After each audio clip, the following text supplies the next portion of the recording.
सल्लल्लाहु अलैहि वसल्लम, सल्लल्लाहु अलैहि वसल्लम, सल्लल्लाहु अलैहि वसल्लम।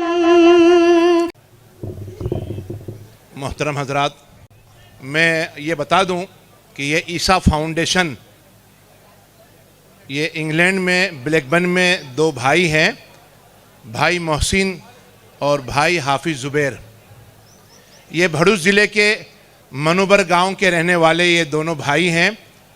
इनके बाप दादा ने यहाँ से इंग्लैंड गए और वहाँ मेहनत मजदूरी करके हलाल कमाई करके अपना और अपने बच्चों का पेट पाला और कमाते रहे और अल्लाह के रास्ते में ख़र्च करते रहे।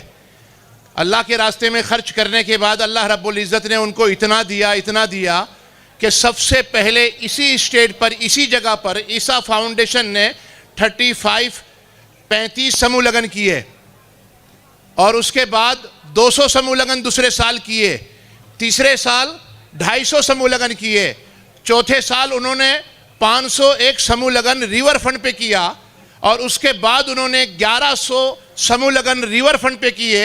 जब 501 समूह लगन रिवर फंड पर किया, मैंने उसकी वीडियो उनको ऑनलाइन दिखाई।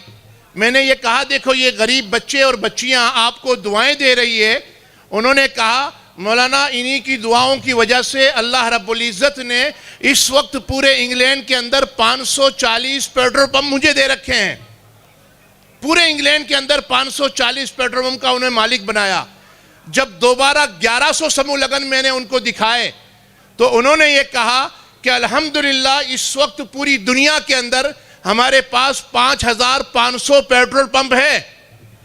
हमारे पास एक पेट्रोल पंप होता है, हम जमीन से 6 फुट ऊपर चलते हैं, किसी गरीब को देख नहीं सकते। अल्लाह रब्बुल इज़्ज़त ने उनको इतना माल दिया, लेकिन फिर भी अपने मुल्क हिंदुस्तान के गरीबों की फिक्र करते हैं।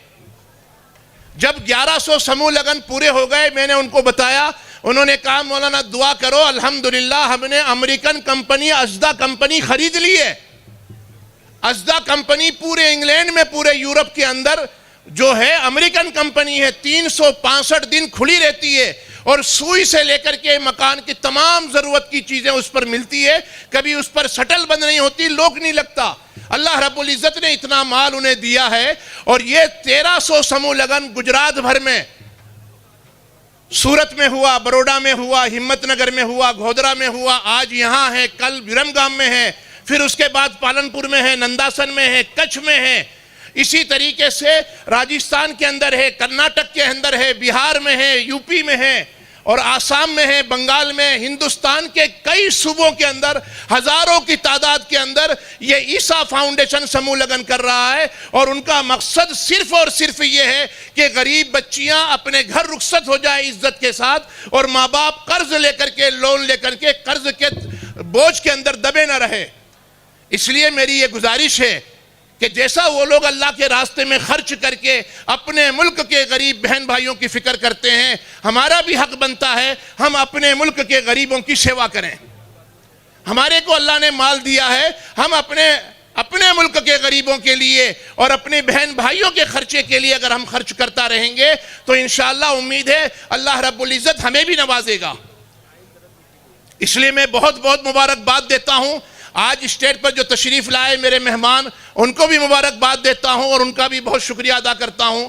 और इसी तरीके से ईसा फाउंडेशन का हमने जब उनसे कहा कि कितने समूह लगन, उन्होंने कहा कितने समूह लगन करने हैं, हमने कहा इतने हजार, कहा जाओ मंजूर है। अनाज कीट तकसीम की जा रही है, कोई गरीब भूखा और प्यासा ना रहे। कोविड के मौके पर जब मैंने उनसे बात की, उन्होंने कहा मौलाना कोई घर किसी इंसान का ऐसा ना हो कि जिसके घर में अनाज ना पहुंचे। कोविड का मामला था, हुकूमत को कुछ कमरों की ज़रूरत थी। म्युनिसिपैलिटी कमिश्नर जब मेरे पास आए और उन्होंने ये कहा कि मौलाना साहब हमें आपके मदरसे की स्कूल की ज़रूरत है, मैंने उनको निकाल करके लेटर दिया। एक दिन पहले का लिखा हुआ लेटर था कि हम अपना अस्पताल, अपना मदरसा, अपनी स्कूल म्युनिसिपैलिटी को देना चाहते हैं। उन्होंने देखा और बहुत बहुत शुक्रिया अदा किया, अस्पताल देखी और उसके बाद मुझसे ये कहा मौलाना एक पेशेंट का आप चार्ज क्या लेंगे? मैंने कहा साहब, इंसान मर रहा, इंसानियत जिंदा है, किसी से भी चार्ज नहीं लिया जाएगा, बिल्कुल फ्री में उनके खाना पीना दवा दारू का पूरा खर्च ईसा फाउंडेशन उठाएगा। अल्हम्दुलिल्लाह रोजाना 50,000 आदमी का खाना, 10,000 आदमी का स्कूल पर, 10,000 का जुहापुरा में, 10,000 का वटुआ में, नारोल में 10,000 आदमियों का खाना रोजाना बनता था और गरीबों के मकानों पर पहुंचाया जाता था। जब रमजान का चांद दिखने आया उस वक्त जो है कीट बना करके गरीबों के घरों में लाखों की तादाद में पहुंचाई गई, और सिर्फ अहमदाबाद नहीं पूरे हिंदुस्तान के कई शहरों में पहुंचाई गई है। तो मैं आप हजरात से गुजारिश करूंगा, खास करके ईसा फाउंडेशन और ईसा फैमिली के लिए दुआ करें, अल्लाह ताला उनकी जान माल में खूब बरकत अता फरमाए, हर बीमारी हर परेशानी से अल्लाह उनकी हिफाजत फरमाए और उनके कारोबार में खूब बरकत अता फरमाए। जज़ाकुमुल्लाहु खैर। एक बात में रह गया था कि ईसा फाउंडेशन ने ये कहा कि हमेशा तो शादी होती है और रुखसती हो जाती है, लेकिन इस दफ़ा ये होगा कि शादी होगी, बच्चे होंगे, उनके लिए लोखंडवाला हॉस्पिटल खुला है। अगर बच्चे 3 साल के हो गए तो फैज़ान इंग्लिश और गुजराती मीडियम खुली है, और बच्चे बड़े होकर के इसी स्कूल में और कॉलेज में दाखिला ले सकते हैं। आलिम और हाफिज़ बनना हो तो फैज़ान कुरान है, और उसके बाद फिर उनको शादी करनी है तो फिर समूह लगन है। लेकिन एक बात और कही उन्होंने कि जो लोग शादी के इस बंधन में बंधे जा रहे हैं, अगर कारोबार के एतबार से, कारी साहब ये बहुत बड़ी बात उन्होंने कही है कि कारोबार के एतबार से जो भाई मजबूर होंगे उनकी लिस्ट बनाई जाए।